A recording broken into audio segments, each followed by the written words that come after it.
Hello' and welcome to জ্ঞানশীলা।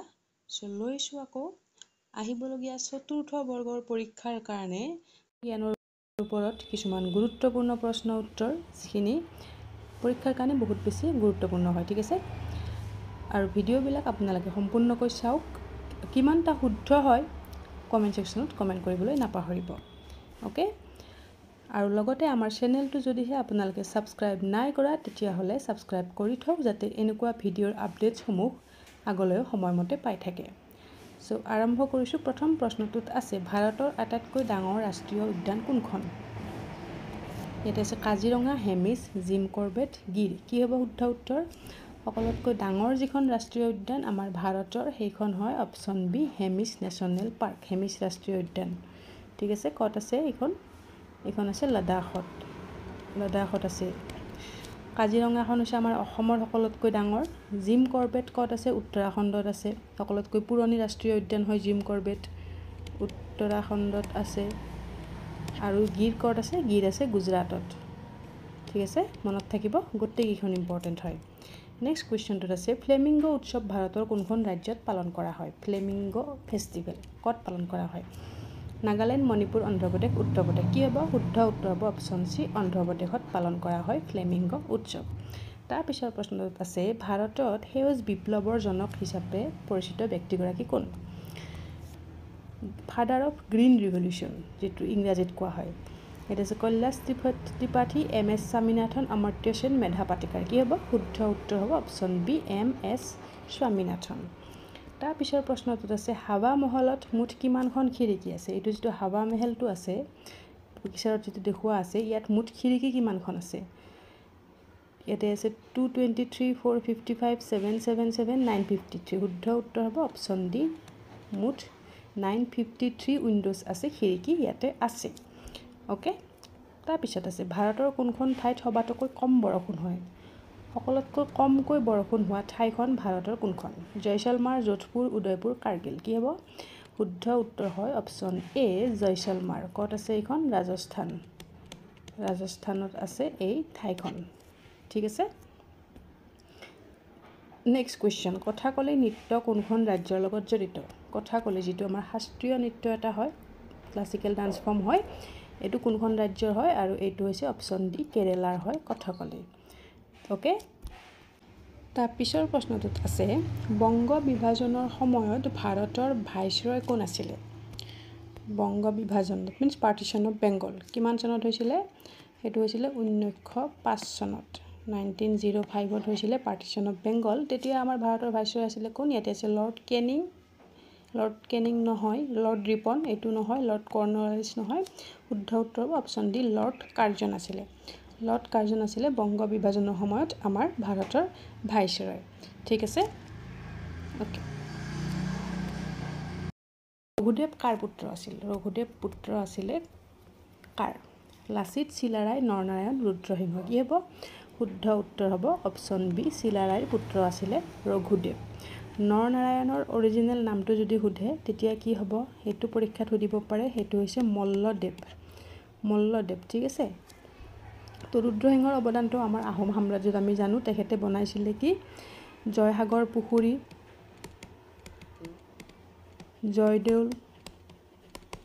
Joydol বনাইছিলে কোনে? ৰুদ্ৰসিংহ। নামদাঙৰ শিলৰ সাঁকোও কোনে বনাইছিলে? ৰুদ্ৰসিংহই বনাইছিলে, ঠিক আছে।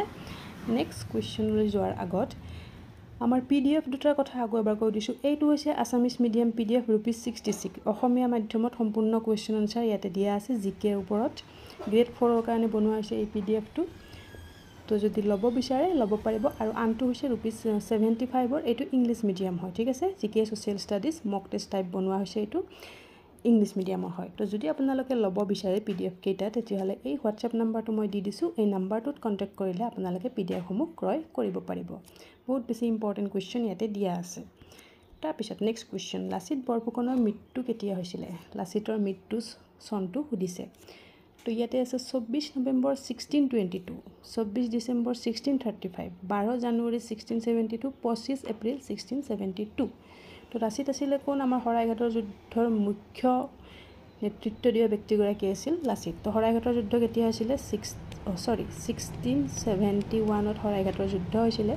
তাৰপিছত লাচিতৰ মৃত্যু হৈছিলে 25 এপ্ৰিল তাৰিখত 1672 আৰু লাচিতৰ জন্ম চনটো আছিলে এইটো 24 নৱেম্বৰ 1622। অ'কে, মনত ৰাখিব। নেক্সট কুৱেশ্যন নম্বৰ 10, প্ৰথম অসমীয়া কথা কবিতাৰ ৰচয়িতা কোন হয়? প্ৰথম অসমীয়া কথা কবিতা ৰচনা কৰিছিলে কোনে? শুদ্ধ উত্তৰ কি হ'ব? ইয়াতে শুদ্ধ উত্তৰটো হ'ব অপশ্যন এ, যতীন্দ্ৰনাথ দুৱৰা। তেখেত কোন হয়? সাহিত্য একাডেমি বঁটা লাভ কৰা প্ৰথমগৰাকী অসমীয়া হয়। কোনখন পুথিৰ কাৰণে পাইছিলে? বনফুল পুথিখনৰ কাৰণে তেখেতে সাহিত্য একাডেমি বঁটা লাভ কৰিছিলে যতীন্দ্ৰনাথ দুৱৰাই। ঠিক আছে। নেক্সট কুৱেশ্যনটোত আছে নিৰমহল ক'ত অৱস্থিত? এইটো পিকচাৰত যিটো দিয়া আছে এইটো এটা মহল হয়, ৰজাৰ দিনৰ মহল এটা আছিলে। এইটো ক'ত আছে? ত্ৰিপুৰা, ৰাজস্থান, ছিকিম, কাশ্মীৰ। কি হ'ব? শুদ্ধ উত্তৰ হ'ব অপশ্যন এ, ত্ৰিপুৰাত আছে এইটো নিৰমহল বুলি। ঠিক আছে। তাৰপিছৰ প্ৰশ্নটোত আছে কিমান চনত ভাৰতৰ ৰাজধানী কলকাতাৰ পৰা দিল্লীলৈ স্থানান্তৰিত কৰা হৈছিলে? শিফ্ট কৰা হৈছিলে কলকাতা টু দিল্লী কিমান চনত? শুদ্ধ উত্তৰ কি হ'ব? শুদ্ধ উত্তৰ হ'ব অপশ্যন এ, 1911 চনত, 1911। অ'কে। তাৰপিছত অসম সাহিত্য সভাৰ প্ৰথমগৰাকী সম্পাদক কোন আছিলে? ইয়াত আছে শৰৎ চন্দ্ৰ গোস্বামী, পদ্মনাথ গোহাঁই বৰুৱা, চন্দ্ৰধৰ বৰুৱা, লীলাধৰ বৰুৱা। কি হ'ব? কি সুধিছে? সম্পাদক সুধিছে, সভাপতি নাই সোধা। সভাপতি সুধিলে পদ্মনাথ গোহাঁই বৰুৱাদেৱ হ'লহেঁতেন, বাট এতিয়া যিহেতুকে সুধিছে সম্পাদক, শুদ্ধ উত্তৰ হ'ব শৰৎ চন্দ্ৰ গোস্বামী। কুৱেশ্যন ভালকৈ পঢ়িব পৰীক্ষাত। ঠিক আছে। অসম সাহিত্য সভা প্ৰতিষ্ঠা হৈছিল 1917 চনত। প্ৰথম সভাপতি আছিলে পদ্মনাথ গোহাঁই বৰুৱা। প্ৰথম অধিৱেশন হৈছিলে শিৱসাগৰ, আমি জানো। অ'কে।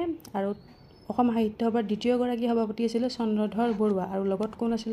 তেওঁ আছিলে আমাৰ ঘূৰণীয়া মেজমলত, ডেট মিনছ ৰাউণ্ড টেবুল কনফাৰেন্সত অংশগ্ৰহণ কৰা একমাত্ৰ অসমীয়া ব্যক্তিগৰাকী আছিল, অনলি আছামিজ আছিল চন্দ্ৰধৰ বৰুৱা। লীলাধৰ বৰুৱা কোন হয়? লীলাধৰ বৰুৱা হৈছে মহাত্মা গান্ধীৰ যিটো দাণ্ডী যাত্ৰা হৈছিলে, দাণ্ডী মাৰ্চ যিটো হৈছিলে, সেই দাণ্ডী মাৰ্চত অংশগ্ৰহণ কৰা একমাত্ৰ অসমীয়াগৰাকী আছিলে লীলাধৰ বৰুৱা। মনত থাকিব? ঠিক আছে। তাৰপিছত অসহযোগ আন্দোলন কিমান চনত আৰম্ভ হৈছিলে? That means non cooperation movement কিমান চনত আৰম্ভ হৈছিলে? 1917, 19, 20, 22। কি হ'ব? শুদ্ধ উত্তৰ হ'ব অপশ্যন চি, 1920 চনত এইটো আৰম্ভ হৈছিলে। আৰু এইটো স্থগিত কেতিয়া হৈছিলে? 1922 চনত। কিয় এইটো স্থগিত হৈছিলে? চৌৰি চৌৰা বুলি যিটো এইটো পৰীক্ষাত আহে দেই। চৌৰি চৌৰা ইনচিডেণ্ট কেতিয়া সংঘটিত হৈছিলে? 1922।